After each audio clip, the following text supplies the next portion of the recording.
Network.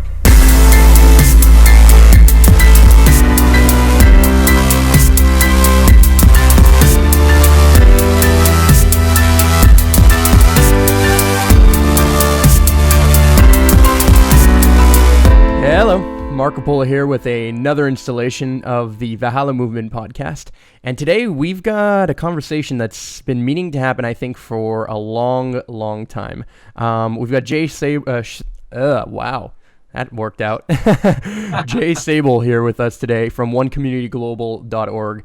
And it's an initiative that I've heard about and many people have pointed out to me over and over and over and over again. And I don't think we never really ended up talking all that much. I think we chatted a little bit here and there on Facebook.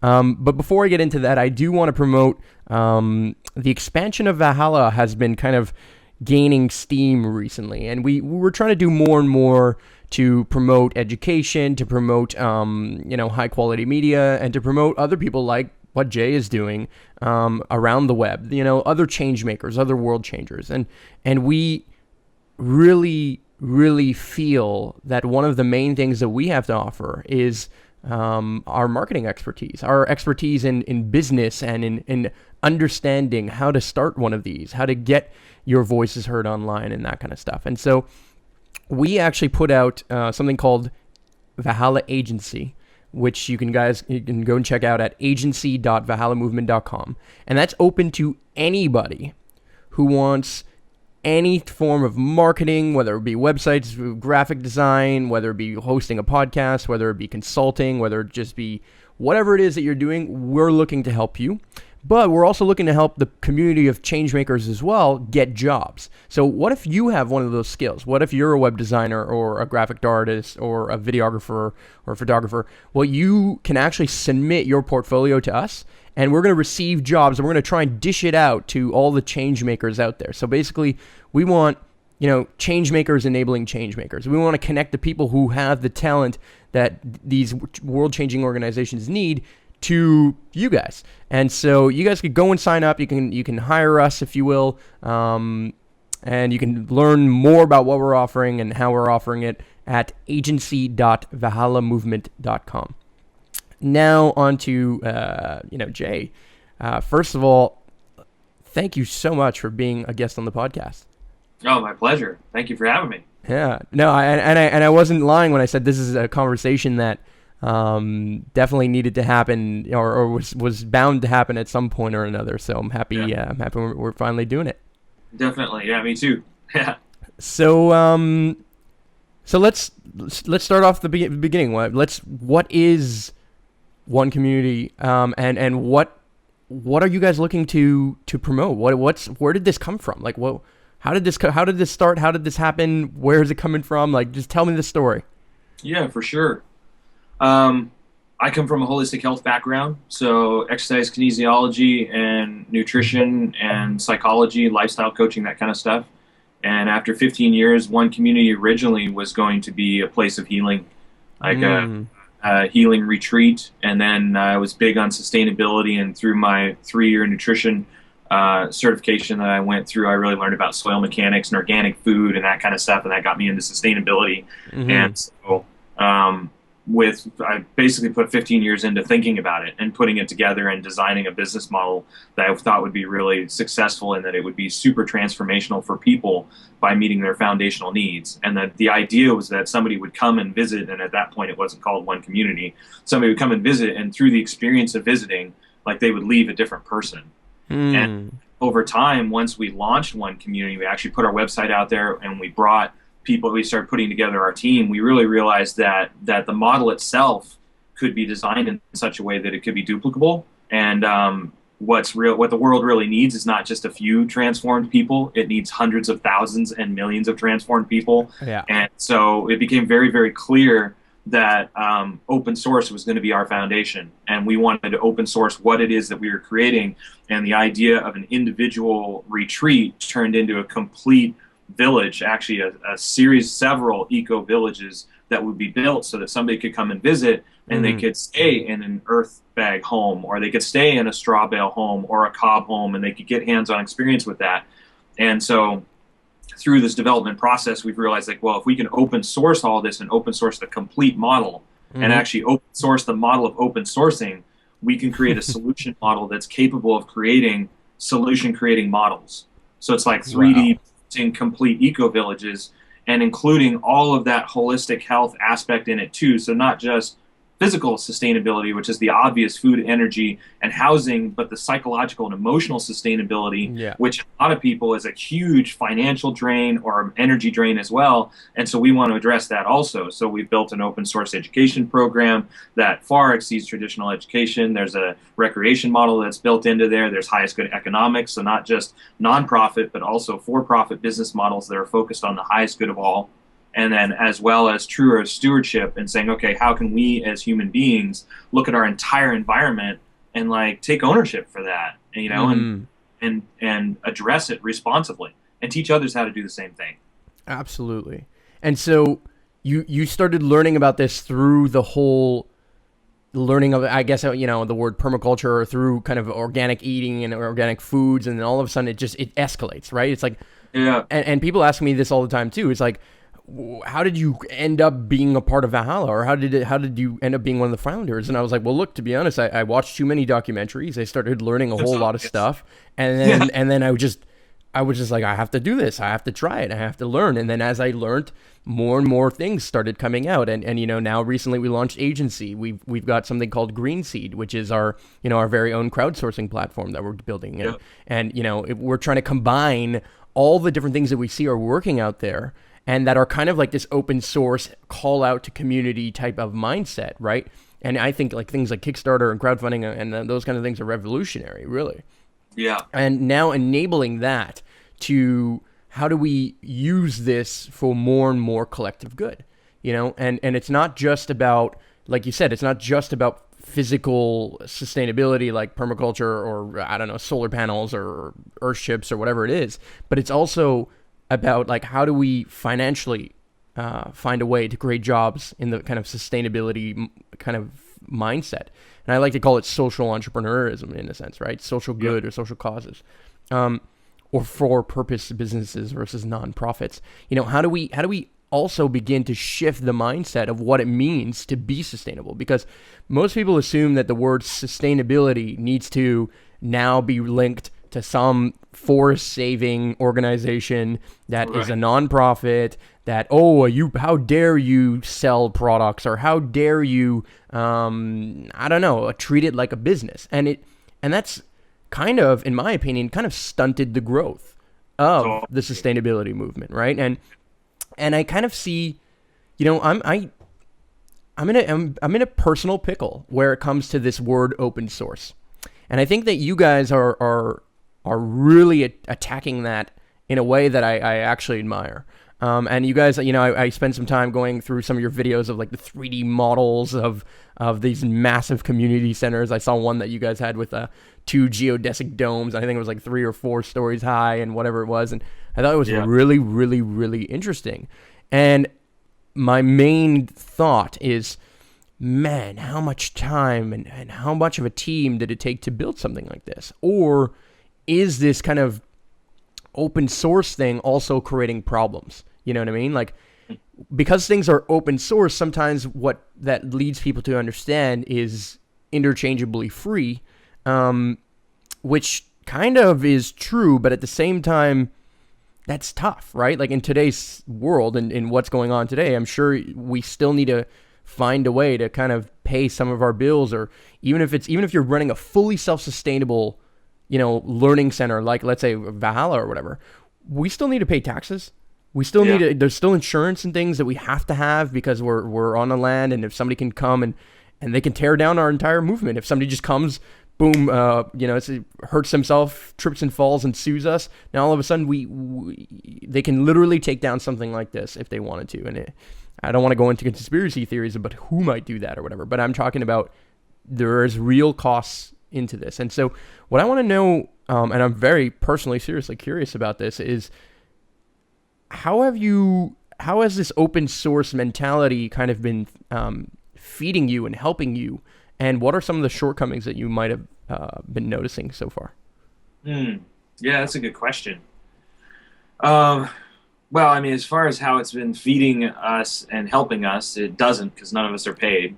Mm-hmm. So our entire team is volunteers. Our for a global organization, we are arguably the largest open source sustainability organization in the world. Mm-hmm. Our total operating expenses, annual operating expenses, are like $500 a year Wow.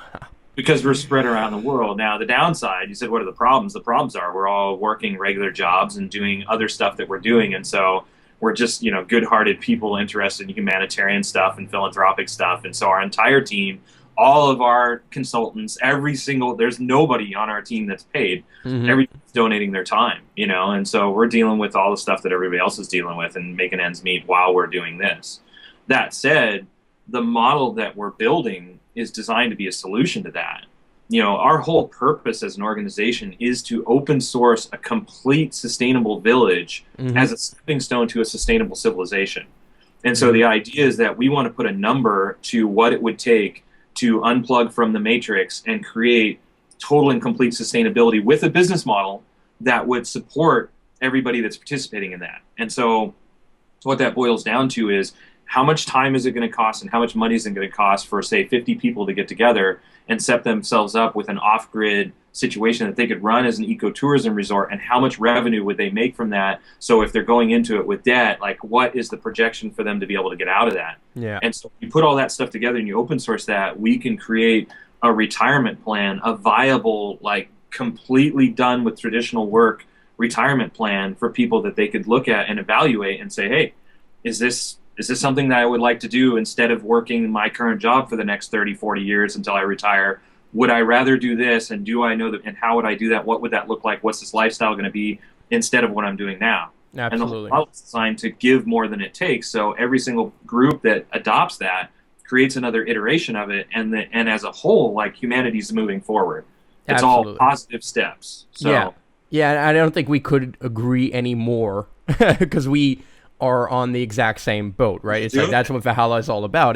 totally. Is our, at least our physical space and our land here in Montreal is all about, we have this piece of land. What are we going to do with it? And Yeah. to be honest, at first we had never heard of Earthships. We had never thought about community centers. We had never thought about like, oh, we're going to build a village and whatever. What we just was like, what are we going to do? And it really started with myself and two of my best friends who are still members of Valhalla, German and Greg. We went out there and we basically planted a tree, Yeah. dug a pond, and we were like, okay, now what? And slowly but surely, I think we just kind of, all of us within this community are slowly but surely coming to the same conclusions, which it seems to be what you're pointing out is, why don't, if we can get a working model, if we can get a village, a small village set up with some big community center that is attracting people, doing some version of ecotourism and education, and allowing people to kind of own those roles, and then kind of taking this and bringing it out to the masses as much as possible, whether it be open sourced or cheap donation based or whatever. Like, that kind of mentality is exactly what we're doing. And So, and you know, what I find is really, really interesting is it seems like there are more and more people jumping on this today, yeah. right? There are more and more people who, if you want to have the old world mentality about it, are competitors. Yeah. But the real truth is that there are more and more people who are actually collaborators, right? It's Yeah. like the real question is, and it's kind of tragic that are only having this conversation today, is like, how do we continue to work together? How do we continue to do this in a way that is going to empower both of our, little eco community center, ecotourism centers, to get off the ground and to work and to start changing that mainstream culture, right? Yeah. And Yeah. so, maybe just fill me in on this because maybe I'm in the dark here. Do you guys have a piece of land? Is that part of what you're doing as well, as like looking for a particular location where you guys are going to do this? And then kind of what's your timeline on some of this playing out? And I guess, I fully am aware that your timeline could change in a heartbeat, in the sense that if somebody comes in and says, hey, you know what? I ran some multi-million-dollar corporation. I made lots of money. I now want to be a part of this. Here's some cash. I'm sure it can speed things up, right? But Yeah. I'd love to hear where you guys are in this process today, and even for the people listening, how they can join and be a part of it and help and stuff. Yeah. Yeah. Um, So we have a piece of property that we've identified and we've been working with for 4 years, but we don't own it, so we don't disclose the location just because it could change in an instant. Absolutely. That said, the number one thing that we're looking for right now is that, you know, person that really, really could afford to donate to our 501c3 nonprofit, like I donate to Organic Consumers Association, be a fraction of their income, and they really want to see world change happen the way that we're doing it. If we could do that, it would, increase our team exponentially. We could get boots on the ground and start doing open sourcing a lot of that process, which is really a precursor to buying a piece of property. And we've already done a lot of these details and review, but we really need to go to the next level. So with that said, that's our number one focus. Secondary to that and leading in that direction, we've got property in West Virginia, which one of our team owns. And so we're putting together a crowdfunding campaign to open source a 3-dome cluster, which is the first of the village models that we're going to build, is the 80-dome earth bag village. Now, through conversations with open source ecology and just our research and like doing thermal engineering on earth bag construction, that kind of stuff, we're starting to look at that and say, all right, well, this might not really be the best it might not even be the cheapest village to build. And so the 3-dome cluster that we want to build in West Virginia is going to compare earth bag construction to either aircrete or to earth block, and will completely open source a 200 square foot footprint earth dome, 150 square foot earth dome, and then another 200 square foot secondary option. And our point is to do all of our thermal testing, all of our engineering testing, compare labor, compare costs between those two so that we can have objective data on two exactly the same structures. And by building these 200 square foot earth domes, we will have essentially open sourced the entire earth dome village, because we can extrapolate from that data exactly how much it would cost to build the whole village, exactly how much labor it's going to take, what you can expect with that. And we can make a decision on whether or not that's the direction we want to go, or if we're going to switch to another and go that route for the first village. Because our goal is to provide the most viable option for people out there. Absolutely. As far as ability and labor. And earth bag is really labor intensive, as you guys know from doing your earth ships. Just like it's a lot of work. It is a lot of work, and it's not as simple as it seems on the surface. It's not as simple when you kind of start factoring in all of these things, right? And you really need to figure out, okay, like, where's the water table? Okay, what are the zoning laws in your area? What are the restrictions in your area? What are the biological conditions of whatever is going on around you, right? The ecology around you is going to shift and change. Do you have a south-facing property, or where is the south-facing, slope? Where is the north? Where is the water coming from? Is the water coming from groundwater that is polluted by next door GMO fields and pesticide-ridden stuff?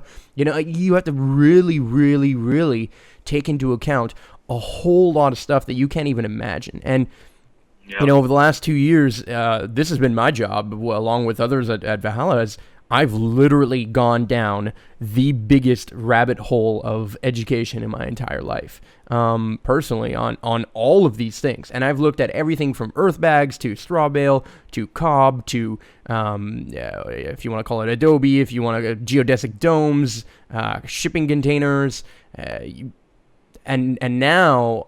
and airships, obviously, and now I'm kind of personally really, really, really sold on the passive homes, right? Which are made with kind of super insulated walls, much thicker, but with way more conventional construction materials.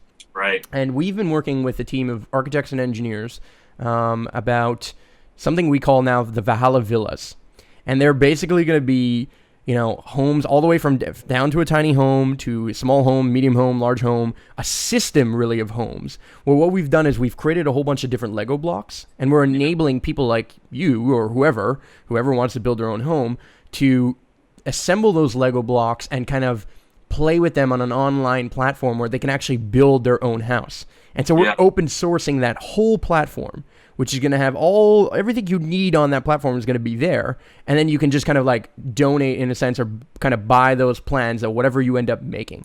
But you don't have to buy it. You can just make it and save it and keep it there. And whenever you're ready or whatever, you could just kind of donate and buy it. And this is a platform we haven't built just yet. But we have now designed, for the most part, these houses and these things. And we're trying to do this in a way, because part of what we have felt and we have kind of dealt with in building our Earthship is that the city and people around us, even our neighbors, although they believe in sustainability, I think if you approach every single individual, including the mayor of the town or the, whatever, all the way up to like the president, if you will, okay, they will all say they believe in sustainability. But when it comes down to what the laws are about construction materials, what the laws are about zoning laws and all that stuff, the truth is that the easiest way to make this go mainstream for me, in my opinion, is to also use a little bit more conventional building materials. And it sucks because there is a maybe some version of a cost increase that goes with that. Yeah. But it's like, but these can be built in the middle of downtown New York City. You know what I mean? It's like, that's, where's the trade-off? It's like, would I rather see it be built in these cities and in these areas where they can, like just with a snap of a finger, look at this and be like, yeah, okay, this is totally conventional. You guys could build this. Yet it's still 100% off the grid in the sense that it's still, passive solar. It's got all the properties of catching rainwater, dealing with its own sewage, growing food inside, all that stuff, right? But not kind of, yes, not necessarily the cheaper, but yes, labor-intensive versions of like earth bags, earth ships, all that kind of stuff, right? So, I wonder how, I guess on this piece of land or elsewhere, have you guys been exploring and dealing with the city? Has cities been restricting you more and more? And have you guys been, how are you navigating that? And that's kind of, I'm also very interested in. Well, the reality is we need both options. And so, we need the more technologically advanced version that's probably only available in first world countries. And then we need the labor intensive, not so advanced version that could be shipped and built easily in third world countries where there are no permits. Mm-hmm. So, the property that we've chosen, the county is really excited about working with us. And so they're very favorable to that. And same thing with the property in West Virginia. So we've already gotten their approval as far as the earth bag construction. Okay, wow. So and so this is part of it. We want to expand the International Building Code to include these types of methodologies so that we clear away those roadblocks internationally to building this kind of stuff. And the more of these things that we can get, the more counties we can get on board, the easier that becomes. That said, recognize that there's some counties that aren't even going to go for it, which is why our designs are 150 square feet and 200 square foot footprints. Because in the United States, if you're under 200 square feet, a lot of counties don't require a permit for those structures. And in a lot more, if it's under 150 square feet, you don't require a permit. So our goal is, and what we're doing is we're designing that with all these natural, you can get it anywhere type of materials. And we're the furniture and everything that goes inside of it. So when people see it, they're like, damn, that's a really cool guest house. That's a really cool playroom. That's a really cool work studio. That's a really cool bathroom dome or whatever it is. And I can build it without a permit. And so that's what we want to open source and show that. Okay, I get it. It's around that. So the strategy has been to go small, kind of circumvent the areas of the law where like you said, they don't require the permits, and therefore that enables you guys to do a better, like keep your costs low, right? Yep. In your testing and in kind of like, while I call it playing in the sandbox. When we play in the sandbox, we can keep our costs low. We can test out what are the best practices. What did we like about what we just built? What did we did not like? Where can we improve? Where can we, update the plans or upgrade as much as possible? And then use that to slowly but surely shift the culture and the mindset so that hopefully eventually people do accept it, the counties do start accepting this kind of stuff, and it becomes more and more mainstream. I love that. I think that makes a lot of sense. We're going at it on a more traditional, direct to the market level, which is like, we're doing both, right? Like we are going to have the tiny house version. We built the Earthship, or we wanted to do a dome, or we're trying, like our, Valhalla, and at least this 5 acre piece that we've started on within the 60 acres is all about that. It's all about the testing, right? It's like, okay, what can we build? How can we build it? And we were going to build this welcome desk. We had done this massive design. We were going to put it out there. The design's for free. We were doing with our living solar shed now, slowly but surely. And we, as I get to it, and we wanted to build a welcome desk out of a container. And the city right away said, oh, no, we have laws that say no green roofs, because we want a container with a green roof. They're like, no green roofs and no containers and permanent structures. And we were just like, why? Like, what exactly is this inhibiting? And there's no rationale to that. And as opposed to fighting that, and we could, right? But the problem is that it's a fight that's on such a small scale, local level, that we were just like, man, that's so discouraging. How can we build something that they can't say anything about? And that's kind of how we went down this tangent with these architects that left and stuff, is how do we build something that is fully conventional but still does not sacrifice any of the ideals that we have? And I think this is a huge challenge, you know, and a lot of people are taking interest in earthships and eco-construction more and more and more. And there's many, many players in this, but at the same time, there's not that many. And I haven't seen anybody fully address the mainstream kind of model in a way that just kind of tweaks it just a little bit enough that it goes all the way to feeling, yes, we feel good about it, but at the same time, you know, is acceptable pretty much in most counties. That's great. Yeah. It's absolutely essential. I mean, I think that's fantastic because you guys are filling in a gap. Like, that's a piece that we truly are not addressing other than by the unpermitted version and then providing a permitted version. But we know that our permitted version isn't accepted in a lot of counties until it's accepted enough in other counties. Yeah. And we really want the third world to want to address the third world need with its first village model. Yeah. So it's beautiful. I mean, what we're doing goes hand in hand. It does. And I think, you know, we want to also enable other people who are part of this to help us spread it, and we're going to try and give financial incentives to spreading it. We're going to try and give some support and graphic materials, and this is why we started the agency. This is why we started Green Seed, is so that it's not just about our projects, right? It's not like, hey, Jay, help me sell this so that we can build it, and we'll all see this happen. Now, I think part of that is like, yes, we need to get one of these up, right? We need an eco-village kind of in every part of the world that kind of really get out there and thrive. And there's tons of eco-villages out there, but a lot of them, in my mind, fail to tell a good story. And they fail to do really good marketing, and what that leads to is an easy bastardization of the story, which is somebody can be like, oh, the eco-village? Yeah, a bunch of tree-hugging hippies. And it just it shatters what is really going on there. And so, again, to make this mainstream, it's not even just about how many tires do we pound, how many buildings do we build, how many trees do we plant, but also how well do we tell the story. Yeah. And it seems like you guys are fairly well versed in that. You seems like you guys are getting even better and better and better at getting more and more of these. Like I'm gonna assume that they're Google SketchUp renderers and these plans and things, and you're kind of playing a role within the cultural memes of social media and the websites and stuff of getting that message more and more heard. And how important do you think that is? How important do you know, like, how much of your success as kind of this tribe that is going around making this, do you attribute to that notion of storytelling, if you will?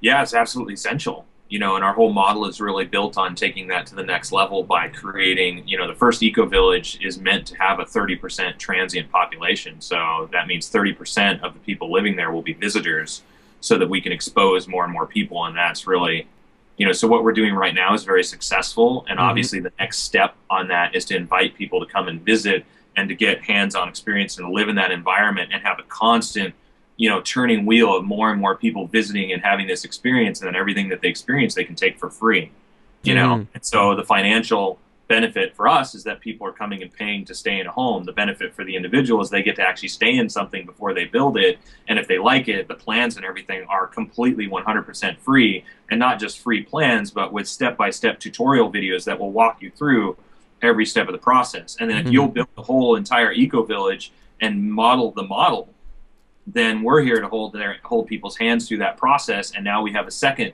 destination where people can come and stay and experience it, and if they like it. And once again, there's the whole self-replicating model. So I think it's absolutely essential. We need to write a new story for humanity, and this is our path of doing that. You guys are doing it too. I mean, there's so many of us getting it now. Yeah. And it's just so exciting. I mean, every time I see one of your guys' posts, every time I see open source ecology, it's just like, yeah, it's happening. Like, we're a small group, but we're having a huge impact. Yeah.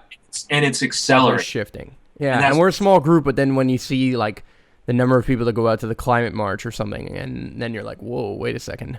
We're a small group, but not really. I think there's a lot of people who I don't think would say that they work in the space or that they kind of identify with the space fully, but that fully 100% support it. Again, if I go to every single person I talk to and I say, hey, do you think we should live in a more sustainable world? I've never come across the person that was like, no, I don't think so. And it's like, everyone understands that we are creating some version of problems. Now, are there people who don't believe in global warming, or people who believe that whatever conspiracy theory or whatever it is? And I'm not saying I do or don't believe any of them. To be honest, I don't know. I just don't. Okay, for all those people who want to ask us those questions, I don't know. I wish I did, but I don't. There's definitely fishy things, but all I can say is that I'm focused on the solutions. Totally. And in those solutions, there are more and more people in the more mainstream way of life that are taking more and more action towards this. And I think also more and more businesses are actually recognizing this too. And I know it sounds freaking crazy, but I've been hearing a lot about McDonald's trying to make a shift towards organic and literally, apparently they're going to launch it as a couple of organic menu items, and their goal is to actually move towards all their ingredients being organic over time, which look, this is purely hearsay. I haven't read it somewhere necessarily yet, but this has been like people telling me, and people who know people who kind of work in management and McDonald's and stuff. And I'm like, whoa, really? Like, that's crazy. And I was just like, yeah, and I can't, look, clearly I'm not the guy who's like, yeah, go eat McDonald's today. But I do understand and recognize the role that, look, corporations are here to stay for at least for another while, and we need to at least start shifting them, and we need to start kind of through our own actions, through our individual choices, by voting with our dollar, voting with our attention, voting with our clicks, voting with everything that we do. Everything we do, everything we give attention to is a way of us voting, and if we vote for the sustainable options more and more and more, if we buy the organic produce, if we pay a little extra or whatever it is for whatever we believe in, that price is going to start dropping, and the price of solar panels have been dropping, like the price of organic food has been dropping, and then we're going to start seeing that shift naturally occur, because the second organic food is cheaper than GMO food, which I don't know, how long that's going to take, but the second that is there's no doubt that everyone's going to be like, GMO or organic? Definitely organic, right? Like, nobody's going to look at the GMO and be like, you know what, I think I prefer that one. Right. They're not going to take that risk. There's no reason. Right. And so, as you said, we're a small group of people working on this consistently. I agree with you on that. But I think we are definitely a larger and larger population and support group to this, I think. I think, for me, a major shift that needs to kind of start playing itself out, and there's this bad word in the ecological movement, which is business. I think we need to make a little bit more efforts towards a business model that works for us, because I would love to see that you guys don't have an operating budget of $500 annually. You know what I mean? And there's no reason that that's our cost. Yeah, fine. But I mean, there's no doubt about the fact that if you can kind of have a higher budget and ramp up your kind of your operations, that this would move faster and be more efficient. It would be easier. And then it's not even about that. It's not about necessarily efficiency, but that you guys could commit your time and energy into more and more efforts and energy going into those solutions, right? It's like how much faster could it go if you have a team of the leading experts and architects and engineers helping you design these open source plans, than if you have to kind of do it on your own, learn everything from Google SketchUp to whatever, I don't know, AutoCAD or Revit or whatever, all those plan makers. Like, that is, look, I praise you for doing it. But I would love to just see more of us in this space finding more of an economic balance within that. Yeah. Okay. Well, and that's the complete model. That's the whole idea why we want to get on the property, because as we start building, the first village will have a revenue generating potential over $1 million. So with virtually no overhead, because you have your energy expenses, your food expense, all that stuff is built into it. So that's the ultimate business model that I see, and then it not only supports everybody living within that container, but it promotes the container and helps to duplicate the container for other people as well. And so that's the ultimate idea and where we're moving towards, and so Yeah. While our budget is our expenses are super low, everything that we have in addition to that goes into working towards that ultimate goal, because that's true self-sustainability and self-sufficiency. Absolutely. So, Yeah. hey, I want to give a plug to 2 different apps right now that really related to what you just said. If people haven't checked them out, check out Buycott Okay. and Bipartisan apps. Okay. Bipartisan, B-U-I, and Buycott, B-U-I. Okay. For these apps, they'll allow you to scan the barcodes on anything and see who the parent companies are. And Really? who the parent companies support. Yeah, and Bipartisan Really? is a new one, and it'll tell you the way that they do it is they analyze who the decision-making boards are for the companies and the decisions that they've made, and they actually put it on Bipartisan. They put it on a percentage, like, oh, Ben and Jerry's is like 70% Democratic. You're probably approximately based on their research, 70% of your dollars are going to go to Democrat causes versus Republican. Versus if you look at something like Pepsi, it's like 90% Republican causes. You look at where they're putting their money. Really? And it's cool because it's bipartisan. If you want to vote Republican, scan your stuff. You totally can do that. If you want to vote Democrat with your money, scan your stuff. Or at least that's the value system. Yeah. That's really interesting. I've never heard of that. That's amazing. Okay, well, I'm definitely going to plug that, and I'm definitely going to make more of a note about that for sure. Yeah. Yeah, with cool. With Buycott, that one is based on specific issues, so you can put in GMO, and then you can see companies that have weighed in on GMO. So it's not bipartisan is about partisanship. Yeah. Buycott is about, hey, like, boycott the companies that are supporting things or trying to shut down stuff that you believe in. And that's going based on scanning the barcode of any product. Yeah, you can walk through a grocery store and you just scan it with your phone. Oh my God, that's amazing. Yeah. That's genius. Really cool. See, this is exactly what I was talking about, is that not only is it important to have that eco village, but it's just as important to have like kind of these tools that are online at this point, and that allow us and the people who are not part of that eco village to kind of get on and start being a part of this movement. And that's such a great, that's awesome. I love hearing about that. I never heard about that. That is absolutely genius. And it's definitely I can't think of a better way to figure out what products are going to, like where are your dollars going. Oh, right? You go scan everything that you're eating right now. I mean, you don't even have to go to the grocery store like, oh man, this is something I buy regularly. What am I doing with this? And then you can make a decision instantly whether or not you want to keep buying that product. Brilliant. Absolutely brilliant. I love that. Yeah. Wow, you just shook my world right there. I'm definitely going to look into that. So huge potential. So I want to ask you more about, I know you don't own the land just yet, but you guys want to own the land. Obviously. First of all, where is that? If you had the ideal location of setting up your first kind of eco community village, learning center, or whatever, in your mind, where is that looking like? Well, we had 30 different criteria that we used for selecting the property, and we spent 2 years looking at properties before we found the one that we wanted. One of the biggest criteria were, number one, is that it's got to be easily accessible. Mm-hmm. So fairly close to a major airport, because ultimately we want to be hosting hundreds of thousands of people, long term, or when you look at it over a period of like a decade. Yeah. So it's got to be easily accessible. It's got to be a property that has enough beauty. And I would recommend this for anybody that wants to start, some sort of model, anything similar to what it is that we're doing. Mm-hmm. A property that has enough beauty that people would want to come and visit it before the infrastructure is built. Yeah. So people want to come out, so you can start exposing people to the process and get large groups of people that come out and want to see the building process, get their hands dirty, that kind of deal. Absolutely. And then the property that we chose was chosen specifically with an expectation that our planet's going to get warmer, with an expectation that, we don't want our water to be able to be diverted, so it makes sense to have adequate water supplies coming out of the ground on the property instead of, something that could disappear, which has happened for a lot of people, So, and then fairly reasonable, growing seasons and that kind of stuff. So those are your foundations. The number one is the exposability, though. Like, how easy is it for people to visit, and are people already traveling to the area, so that when you decide that you want to launch an ecotourism type business, our goal is to be successful enough that we build the marketing engine that will support people that can build in more remote locations.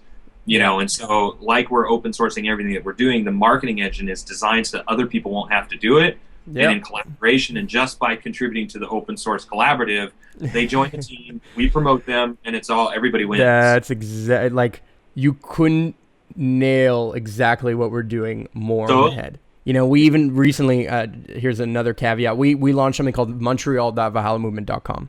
So our project started in Montreal, but we wanted Valhalla to be more than just our Montreal-based project. So yeah, what we did is we took all the information on our site and we put it all in the Montreal site. And the idea is that we can open up in any area, right? Let's say New York State or Pennsylvania or California, and we can just open up like, you know, losangeles.valhallamovement.com. And then, you know, that's the chapter that is there.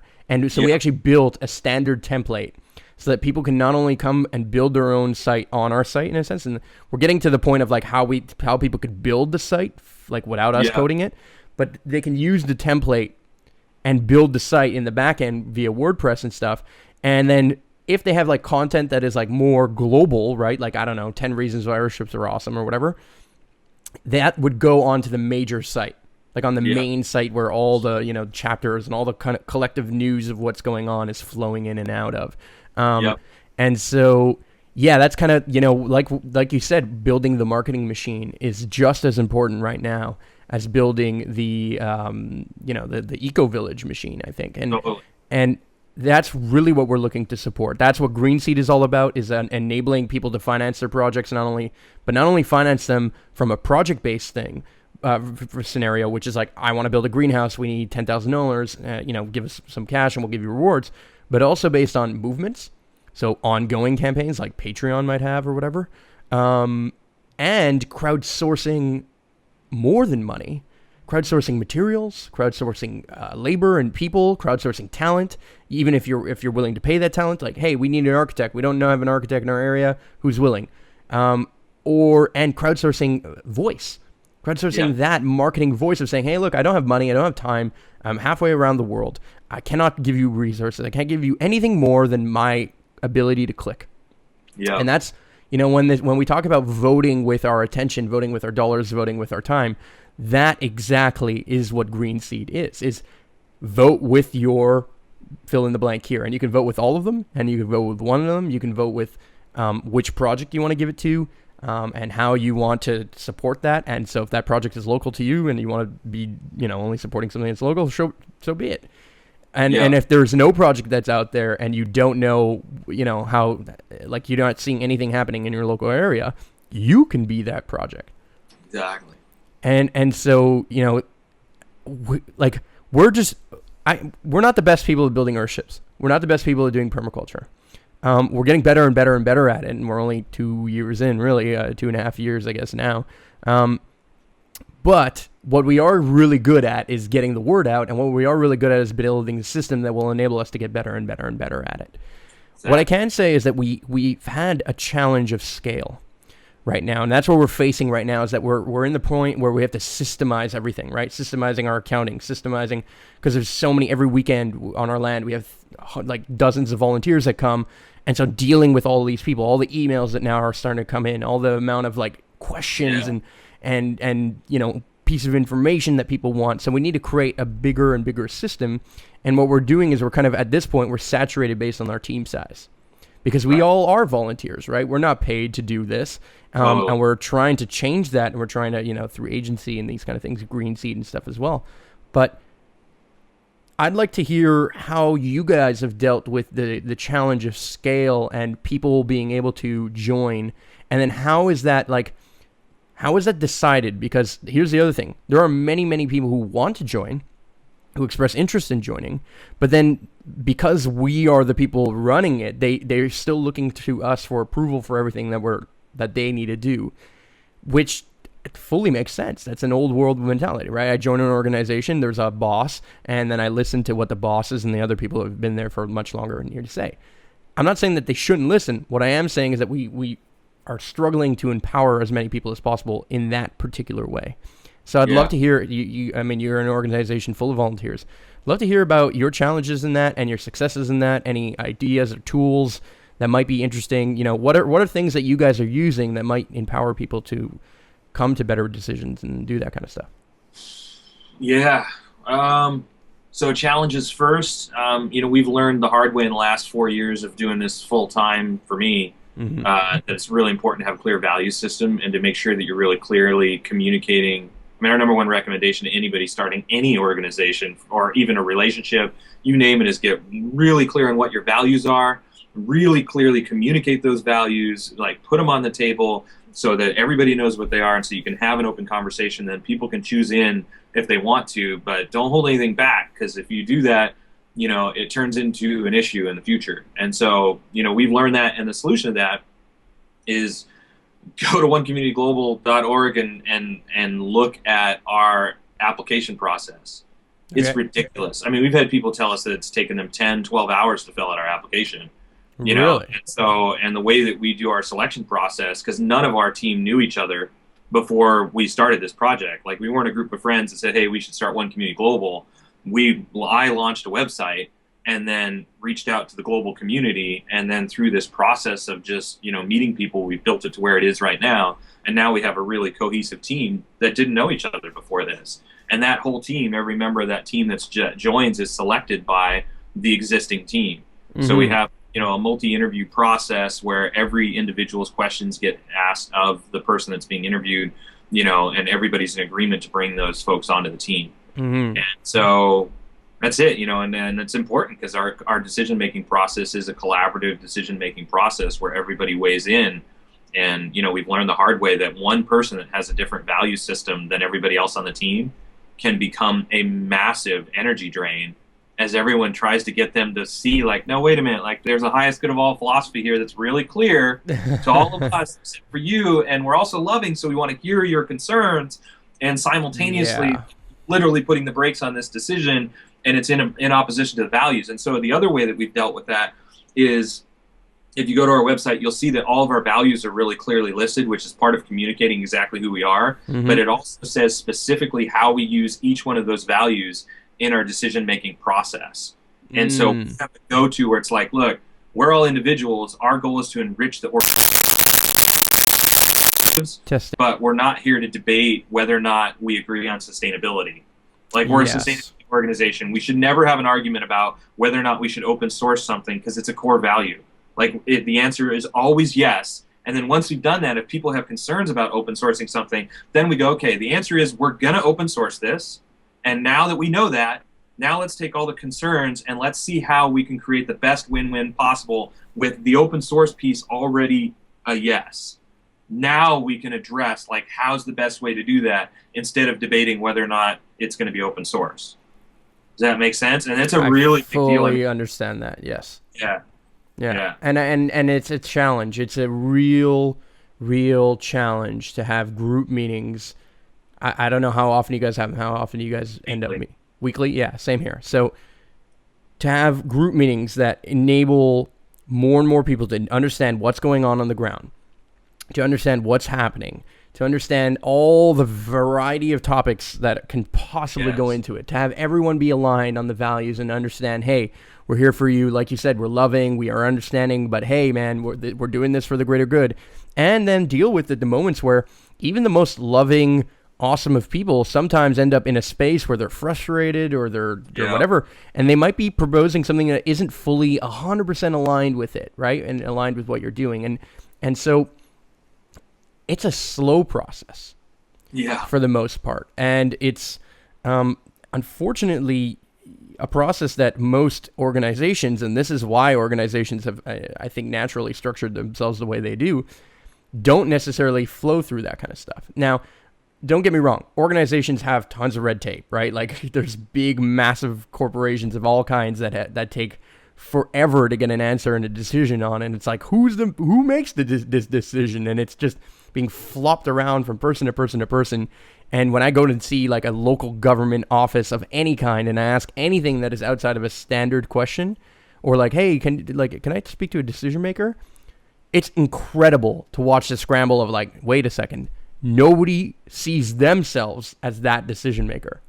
You know what I mean? Like, everyone thinks it's somebody else. And it's like, does this go all the way up to the president or prime minister or whatever, depending on where you're at? Or is it like, well, how does this happen? How does this work? And It's tough. It's really, really tough. I don't think there's one particular answer. I mean, we've explored the general concept of sociocracy. How good are we at like implementing that? It's not. We're definitely not perfect at it. There's no doubt about that. And the other thing is that we're again kind of limited right now in scale because of who can show up when we're having our meetings. And then, like all these factors and elements are really, really, really, really challenging. And so it seems like some of the best ways to do this is to empower more small groups to be able to do their own projects. And so you're pointing and shaking. I was going to ask you, do you agree? I can clearly, right? So that's kind of what we need to do is create working groups versus big organizations where we're trying to get everyone's opinion in on what we should do next and how we should do it. And it's like we need to trust leaders within these organizations and within these working groups to be like, okay, look, guys, I've got the information from all the other groups and I see the big picture and this is what I'm going to do. My job is going to be the puzzle maker, if you will. And that's what I'm going to lead us in this direction. And you just have to trust that what I'm doing and what I'm saying is going to benefit and collaborate and correlate with all the rest of the groups. Okay. That's exactly what we do it. Yeah. And we've seen an acceleration in that process through trust. Yep. And through understanding that, anybody's projects could be accepted as well, right? It's not just one person's project, no matter where their ranking are, or no matter how correlated they are with the rest of the group. Anybody who comes up with a good idea, who can explain, in our case, it's why, what, how, and how, like who, what, where, when, why, and how. If you can answer 6 questions, who, what, where, when, why, and how, of your project and like how it applies, and then the sub questions that come from that, right? Like if you're giving an explanation, you say something and I just ask you a quick question of clarification, you yourself as the project creator are going to know whether or not you actually know the answer. And if you don't, then you're like, okay, wait a second, I need to work on that more because the project is not going to work unless I answer some of these questions. The exact same thing applies to business. Right? Yeah. The exact same thing applies if I was running just a brick and mortar business. I would have to answer some of the questions like, oh, so this client wants to get this product, but they can't pick it up because their car is too small. Do you guys offer delivery? That is a simple question. Like it's just that, and if you hadn't thought about it, you're gonna miss out on a sale. And so the same applies to group dynamics when it comes to a community mindset. Is like empowering people to bring projects to the table, get involved, but at the same time stay abreast. And so my question to you is, when you're having these meetings, and this is something I've been considering, are you posting any of this information so that people could track, or that somebody who couldn't attend can kind of follow up on or read or get the spark notes on? Like, what are you guys doing on that level? Because I would love to mimic and to help kind of bring that process more into the open and as transparent as possible, but it is nonetheless a challenge.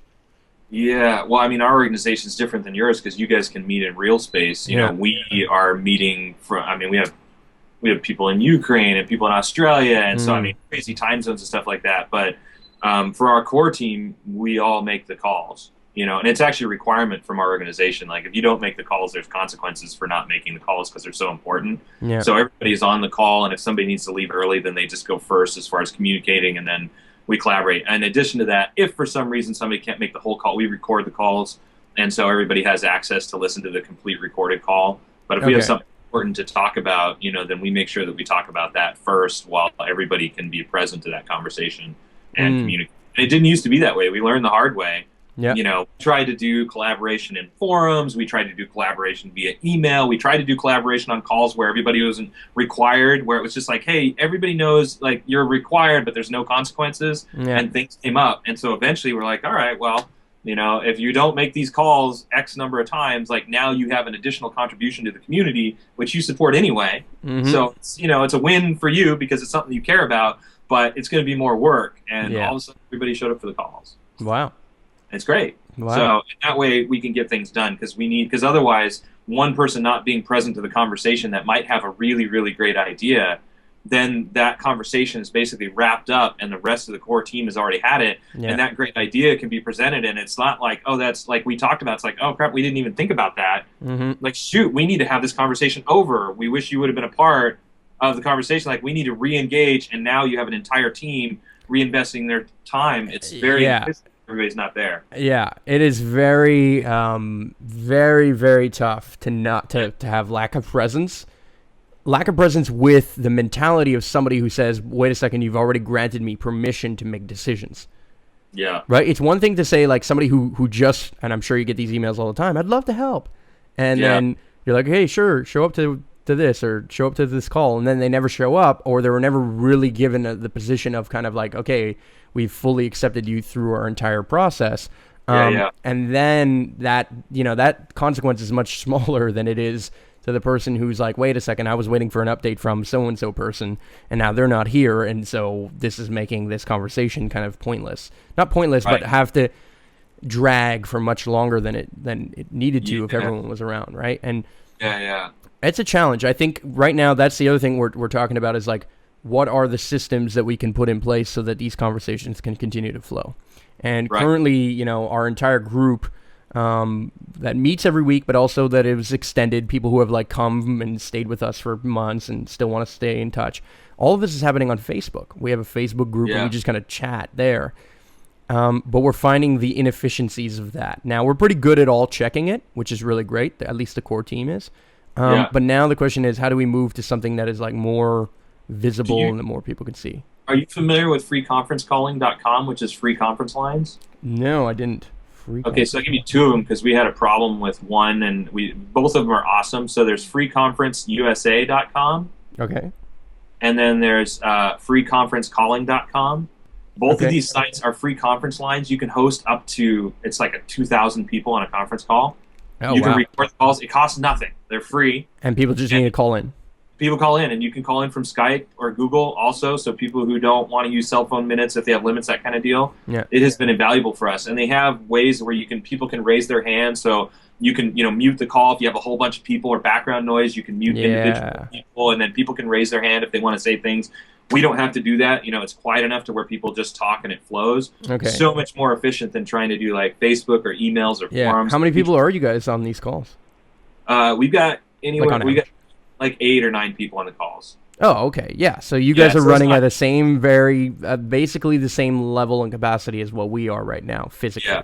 We're doing it physically in person for the most part, and then we disseminate the information to, I would say, like a second tier of people who definitely pay attention, but not in the same way and same level, which is maybe another 30 people, maybe, give or take, a little less. And then that kind of flows out into the public eventually. Yeah. And it's tough. That's now I've been considering like, when we first started, we wanted to record all our meetings and then export it, the whole thing. The problem is sometimes our meetings are like 2-3 hours long. It depends on how much we need to talk about. The physical idea of exporting a 2 or 3 hour long video does not make sense. So then we talked about maybe we should do it audio. And now, at one point we had done like 1 or 2 meetings where we were giving us spark notes, just 5 minutes of like, here's what went down, here's what we talked about, here was our decision. Here's what went down, here's what we talked about, here's our decision. And I think we're going to get back to that spark note version. I've been thinking about it more and more. Free conference calling. I mean, I guess you could just record it as an MP3 and upload it, but free conference calling gives you a URL. A full recording. I think it gives you an embed code also. Really? So you could record them and just embed it. And that's the way we do it too. We do announcements up front, check in for time limitations, and then we go individually through everybody so everybody has a chance to talk, and then we wrap up with like community discussion time. And then we do the same thing that you did, which if this is for other people, like highly recommend the consensus decisions and agreements that are made in our organization are agreements to delegate responsibility to other people. It's like, okay, great. We're all in agreement that you're the best person to handle this. So handle it. Like, we trust you. And if you have any questions, we trust you to bring those questions to the group. But other than that, like, we're all working on our individual pieces. And then we bring that to the meeting every week. Like, this is my accomplishments. This is what I'm doing next week. Any questions, any comments, any concerns? I'm wondering what people think about this. Everybody chimes in. And then the process just keeps moving. It's ridiculously efficient. Yeah. And it's that comes with years of practice, I think. Right? Yes. Like keep in mind, anybody who's starting something like this, you guys might think it's going to work differently. I'm telling you it won't. But you'll try it. I know you're going to try it. You're going to try it. Anybody listening to this, you guys, like, we've never talked before, and your guys' system is exactly like our system. Exactly. It's telling you something. Yeah, it's telling you something for sure. And it's just going to, I think, I'm looking more and more at like how we can be a part of that, how we can do more for that on the system side, right? So we're tackling the crowdsourcing now with Green Seed. We're tackling, jobs and creating jobs from the marketing machine side of things and being able to pay our web designers and stuff and videographers and everyone. In 2 years, we've put out 230 plus YouTube videos. Like some of this, has to at some point turn into something that we can kind of make more sustainable. And it's not just for our immediate team. It's like we're opening this up to anybody. Like you're in freaking Portland, Oregon, and we're here in Montreal. Like you can still be part of the team. We're going to try and help you and engage you. And if you have some skill that we don't know about, or that we don't have in our team right now, or even if we do have, but we're saturated, it's like, hey man, we're going to throw things at you, and we're going to throw opportunity, paid and not paid, if you will, if you want it, And so, I think, I'm just super happy to hear that you guys are doing it. I'm super happy to hear the whole open source idea. I love, and I've been looking at your plans and all the earth bag, the little modules and those under 150 square foot versions and stuff. And I've been, and I saw that big community center that you guys designed and stuff. I think it's great. I think all of that is super, super phenomenal. And all I can say is that Valhalla and everyone within it, and very particularly myself, definitely support you on that. And if there's anything we could do to help, by all means. But I did want to open it up to, I can't believe it's already been an hour. But open up the floor to you to where people can go get more information, how they can get more involved, and just anything you might want to say, anything you might want to put out there so that people can kind of help you guys and join and be a part of what you guys are doing.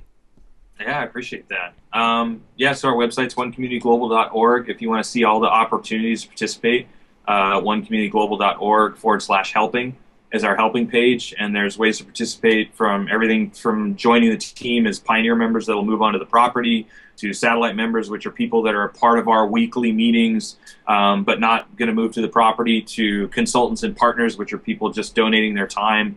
And there's specific pages on there that you can link to for all the different specific trained individuals that we're looking for to join our team. And we've got a killer promotional engine for supporting those people that join us. So students or business professionals or people building professionals, like we have a really rockin' engine for promoting those people now as they're contributing time to our project, and indefinitely into the future for any piece that they've contributed to. And so there's, that's the win-win situation that we've set up for people that want to get involved as consultants or partners. Or of course, donations, our donations link is on there as well. And, our low overhead is paid for entirely by like $5 and $10 donations from people putting it in.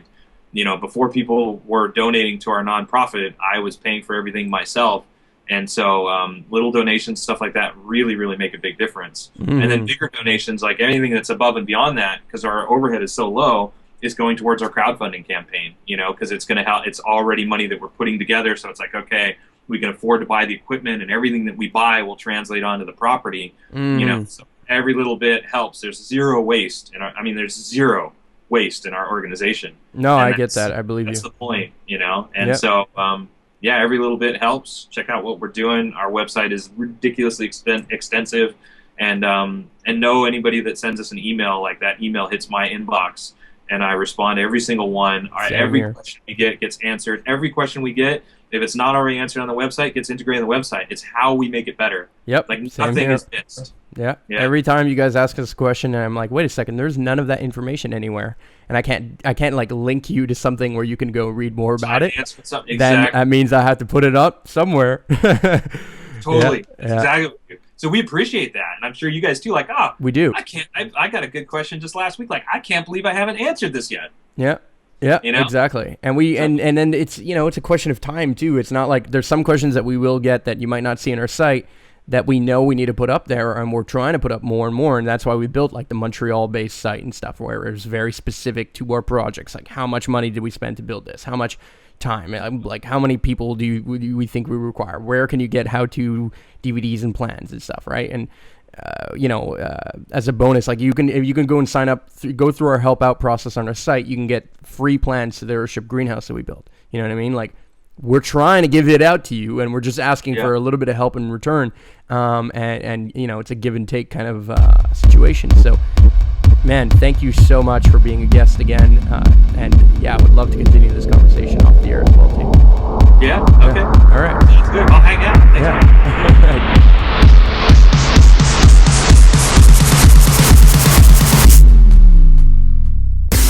Thanks, Thanks for listening.